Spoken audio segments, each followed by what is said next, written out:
Community के ही लोग हैं। SC ST में भी SC में बोलूँगा, ST भी आपको कितने दिख जाएंगे, बहुत कम दिखेंगे। लेकिन और वो विचारधारा आप सिर्फ किसी स्पेसिफिक जाति में नहीं ढूंढ सकते। ये मनुवाद की विचारधारा, जो मनुवादी विचारधारा है, वो मेरे अंदर भी हो सकती है। क्या पूर्ण रूप से लागू भी है? देखो, संविधान लागू है कि नहीं? संविधान पूर्ण रूप से लागू है नहीं।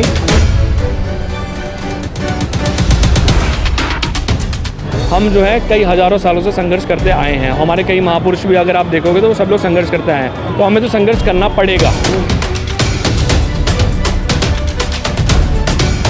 कि कट्टर आइडियोलॉजी होगी, हम उसको दरकिनारे कर देंगे। सबसे पहले हमारी जो जिम्मेदारी होगी मेरी होगी, संविधान जो है पूर्ण रूप से लागू रहना चाहिए और होना चाहिए।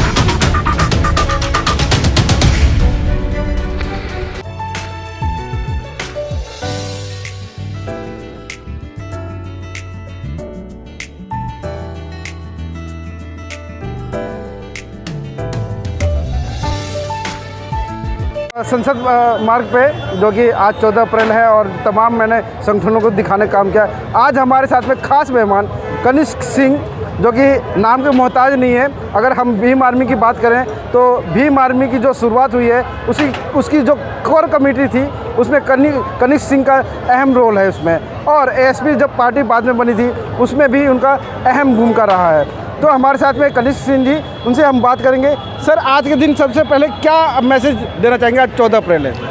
पहले तो आपको सभी साथियों को, मेरे जितने भी जो दर्शक हैं, सबको जो है जय भीम नमो बुद्धाय।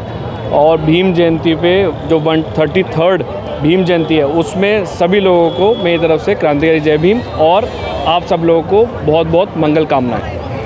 क्या चल रहा है अभी दिल्ली में? मतलब कि बहुत सारी चीज़ें हैं जो कि अधूरी रही हैं। बाबा साहब की जो 3 चीज़ें कही हुई हैं, जो एजुकेट है करना, कि आप एजुकेट करो, खुद तो एजुकेट हो ही, बाकी जो है समाज में जाके एजुकेट करो।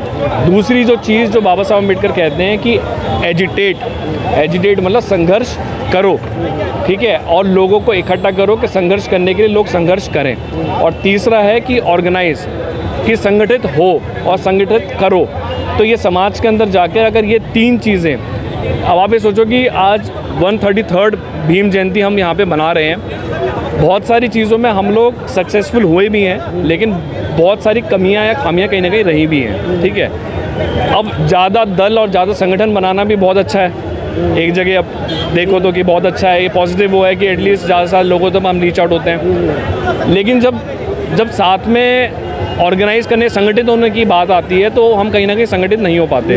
तो सब लोगों के अलग अलग स्टॉल्स, अलग अलग संगठन, अलग अलग ऑर्गेनाइजेशंस हैं, तो उससे हमारी जो पावर है, जो हमारे रिसोर्सेज हैं, वो डिवाइड हो जाती है, जिसकी वजह से जो है ना पूरे की पूरी कम्युनिटी को नुकसान झेलना पड़ता है। और जितनी स्पीड में अगर हम आगे बढ़ें, मुझे लगता है कि उससे ज़्यादा हमें कई बार माइनस में आना पड़ता है। और जिस तरीके से हम कई सालों से हम देख रहे हैं कि जो स्पेशली दलित कम्युनिटी की मैं बात करूंगा, एक बहुजन समाज तो हम लोग एजेंडा को हम लेके चलते ही हैं, लेकिन स्पेशली अगर यहाँ पर भी आप देखोगे तो यहाँ पे आपको OBC कम्युनिटी के गिने चुने कुछ ही अम्बेडकराइट मिलेंगे, लेकिन जो मूवमेंट चलाने वाले लोग हैं वो दलित कम्युनिटी के ही लोग हैं।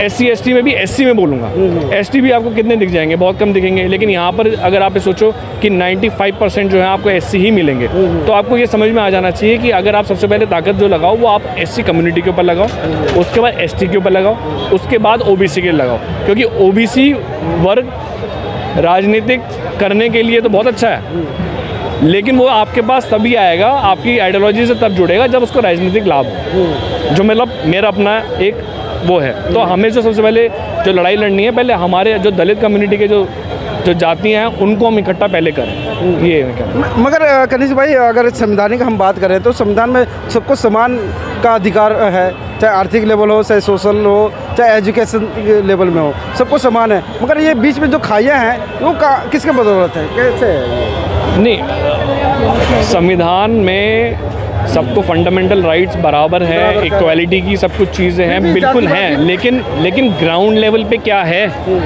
मैं ये कहना चाहूँगा कि जो मनुवाद है, ये मनुवाद जो है ना एक विचारधारा है, और वो विचारधारा आप सिर्फ किसी स्पेसिफिक जाति में नहीं ढूंढ सकते। ये मनुवाद की विचारधारा, जो मनुवादी विचारधारा है, वो मेरे अंदर भी हो सकती है कि मैं आपसे घृणा करने लगूं। ये आपके अंदर भी हो सकती है कि आप किसी को देखकर किसी से घृणा करने लगो, उसके रंग को लेकर, उसके कास्ट को लेकर, या उसके, आप ब्राह्मण से भी घृणा कर सकते हो, कोई आदमी करना चाहे तो वो भी एक मनुवादी व्यवस्था के तहत वो होगा। तो मतलब मेन ये है कि आप ज़्यादा से ज़्यादा लोगों को ना पहले अवेयर करो कि ह्यूमैनिटी चीज़ क्या है। अगर इंसानियत बचेगी तो आप एक दूसरे से घृणा कम करोगे। तो पहले ह्यूमैनिटी को बचाओ, और अगर ह्यूमैनिटी रहेगी तो सब लोग बराबर ऑटोमेटिकली हो जाएंगे। मतलब मेरे संविधान बचाने की बात कर रहे हैं, मगर कहीं मतलब आपको पता है कि मतलब संविधान क्या पूर्ण रूप से लागू भी है कि नहीं? देखो, संविधान लागू है कि नहीं? संविधान पूर्ण रूप से लागू है नहीं। वो उसको तो कराया जाएगा, और उसको जब कराया इस तरीके से जाता है कि तभी हम लोग जो है सड़कों पे जाके संघर्ष करते हैं। और बाबा साहब आज से नहीं कितने सालों से कह रहे हैं कि संघर्ष करो, एजिटेट करो, और फिर एजुकेट करो कि आपको पहले अपना राइट पता होना चाहिए ना। अभी लोगों को राइट ही नहीं पता। पहले लोगों को राइट पता होना चाहिए। आपको 100% राइट नहीं पता होंगे, मुझे भी अपने 100% राइट नहीं पता होंगे। तो हमें पहले खुद को तैयार करना पड़ेगा, तब हम जाके कम्युनिटी में जाकर उनको तैयार कर पाएंगे। तो वो जब तक आप तैयार नहीं होंगे, जब तक आपको अपने राइट ही नहीं पता होंगे, तब तक आप उम्मीद ही नहीं कर सकते कि आप जो है ना कॉन्स्टिट्यूशन को 100% देश के अंदर लागू करवा पाओ। करवाने वाले कौन होंगे? हम लोग होंगे, जनता होंगी, और जो बहुजन समाज होगा, जिसको हम 85% कहते हैं, वो होगा। वो तब होगा आप 85 में से एटलीस्ट 50% लोगों को भी तैयार कर दो। 50% लोगों को भी अपने राइट समझ में आ जाए। जब उनको राइट समझ में आ जाएंगे तो वो मांग करने लगेंगे। अब आपको पता चल गया कि भाई कपड़े पहनने का आपको अधिकार है। यहाँ पे बैठ के आप हम दोनों एक दूसरे के साथ एक डिस्कशन कर रहे हैं, उसका एक अधिकार है। अच्छा खाना पीना और हवा, हर चीज़ का हमें अधिकार है। जब ये बेसिक राइट्स हमें मालूम चल गए हैं, तो बहुत सारे और भी ऐसे राइट्स हैं जो हमें मालूम नहीं है। पहले हमें वो मालूम करना पड़ेगा, और वो जिम्मेदारी बनती है समाज के बुद्धिजीवी वर्ग और जो पढ़ा लिखा समाज है, उसकी जिम्मेदारी बनती है कि वो ग्राउंड लेवल पे जाके पहले तो हमें बताए। भाई हम लोग वो हैं, हम तो सिपाही हैं, तो हमारा क्या है, हमें पता होना चाहिए पहले तो। जब हमें पता होंगे तब हम जाके ग्राउंड में बताएंगे कि भाई देखो ये चीज़ें आपकी राइट हैं। तो वो राइट जब उनको पता चल जाएंगे तो ऑटोमेटिकली वहाँ से जब ग्राउंड से मांग आएगी ना, तो ऊपर से लोगों को करना पड़ेगा। और संविधान बदलने की जहाँ तक बात है, तो मुझे लगता नहीं है कि इतना आसान है संविधान को बदलना। अगर संविधान के अंदर किसी तरीके के संशोधन की ज़रूरत पड़ती है ह्यूमैनिटी ग्राउंड पर, तो बिल्कुल उसमें करना चाहिए। नहीं, मैं संविधान बदलने की बात नहीं कर रहा हूँ मैं, मगर उसमें जो अनुसूचियाँ हैं, वो जो चीज़ें हैं वो बदले जा रहे हैं ना। कौन सी अनुसूची बदली गई? बहुत सारी अनुसूचियाँ हैं जो कि बदली गई हैं। भीम आर्मी कहीं भी जाती है, उसमें मतलब उठा करके मतलब जेल में ठूस दिया जाए। क्यों? उनके ऊपर राष्ट्रद्रोह या कुछ ऐसा लगा दिया जाता है, जबकि वो अच्छे काम के लिए, इंसाफ के लिए वो भीम आर्मी जाती है। या कहीं भी एट्रोसिटी होती है, भीम आर्मी वहाँ पे खड़े होती है। तो नहीं, वो बात आप ठीक कह रहे हो। वो आर्टिकल का मुद्दा, सही अधिकारों की मांग करने के लिए या उससे लड़ने के लिए क्या सीधा जेल में ठूस दिया जाएगा? वो ये अलग मैटर है जो आप बता रहे हो ना, ये अलग मुद्दा है। जो संविधान बदलने वाली बात जो थी कि संविधान बदल जाएगा, मुझे लगता है इतना आसान नहीं संविधान बदलना, वो ख़त्म करते हैं। अब आगे आते हैं कि एजिटेट करने की बात, जो संघर्ष करने की बात है, तो संघर्ष तो आज से नहीं, हम जो है कई हज़ारों सालों से संघर्ष करते आए हैं। हमारे कई महापुरुष भी अगर आप देखोगे तो वो सब लोग संघर्ष करते आए हैं। तो हमें तो संघर्ष करना पड़ेगा। आप ये सोचो कि आपको इमीडिएटली कुछ मिल जाएगा, वो पॉसिबल नहीं है। जब से अनलेस एंड अनटिल 135 बार मतलब कि संशोधन हुए हैं। हाँ, मैं वही कह रहा हूँ कि संघर्ष तब तक करना पड़ेगा जब तक आप सत्ता में विराजमान नहीं हो जाते, तब तक आपको संघर्ष करना पड़ेगा। और जो भी व्यक्ति जो सत्ता में होता है वो अपनी चलाता है, वो अपनी आइडियोलॉजी चलाता है। कल को आप भी होगे तो हम लोगों में क्या है कि हम लोग जो है ना अम्बेडकराइट लोग हैं, तो हम लोग सबसे पहले बोलेंगे कि सबसे ऊपर क्या है, संविधान है। बाकी हम कोई भी रिलीजियस बुक्स होंगी या कोई भी किसी की कट्टर आइडियोलॉजी होगी, हम उसको दरकिनारे कर देंगे। सबसे पहले हमारी जो जिम्मेदारी होगी मेरी होगी, संविधान जो है पूर्ण रूप से लागू रहना चाहिए और होना चाहिए। चलिए, अभी अब चुनावी दौर चल रहे हैं, क्या मैसेज देना चाहेंगे आप अपने पार्टी की तरफ से या अपने मतलब के संगठन की तरफ से?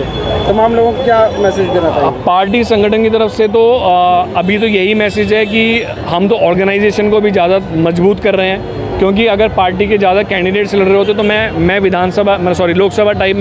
लोकसभा के हिसाब से बताता कि इस कैंडिडेट को आप सपोर्ट करो।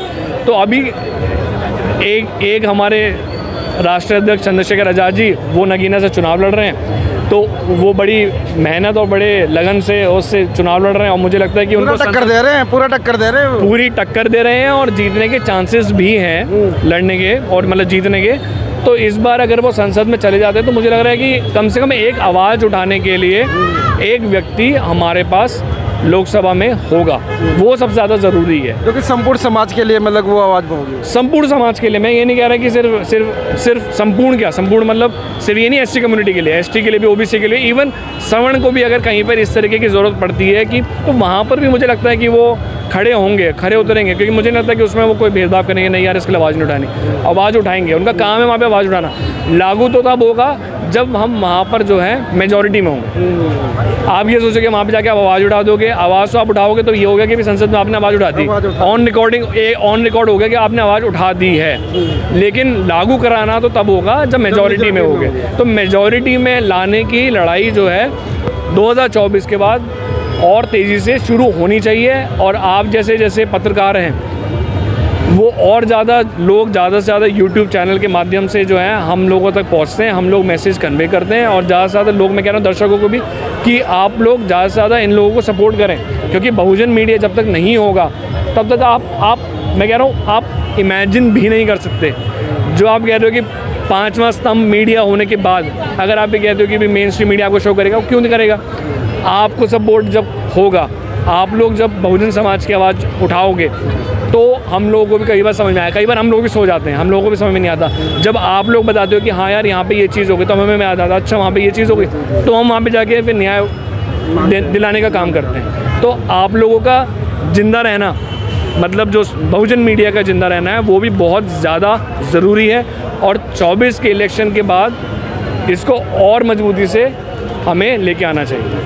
चलिए, तो बहुत सार्थक विचारों के साथ में हमारे साथ में थे कनिक सिंह, जो कि भीम आर्मी के एक बैकबोन माने जाते हैं और एएसपी पार्टी के भी मतलब बैकबोन है। और बहुत ही सार्थक विचारों के साथ में रहे और उन्होंने सिद्ध भी कर दिया कि 2024 में किसी भी प्रकार से अगर अपना व्यक्ति अगर वहाँ संसद में पहुँचता है तो कहीं ना कहीं जो एट्रोसिटियाँ जो चल रही हैं तमाम देश के कोने में जो देखने को मिल जाता है, वो कहीं ना कहीं उसकी आवाज़ उठाएंगे और कहीं ना कहीं इंसाफ मिलेगा। आप अपने कमेंट्स बॉक्स में ज़रूर बताएं। मैं संतोष कुमार अंबेस और आप देख रहे थे आवाज़ भारत संसद पार्ट। धन्यवाद। आप इस वीडियो के बारे में अपनी राय अवश्य दें तथा वीडियो को लाइक, शेयर और कमेंट्स साथ साथ चैनल को सब्सक्राइब करना न भूलें। धन्यवाद।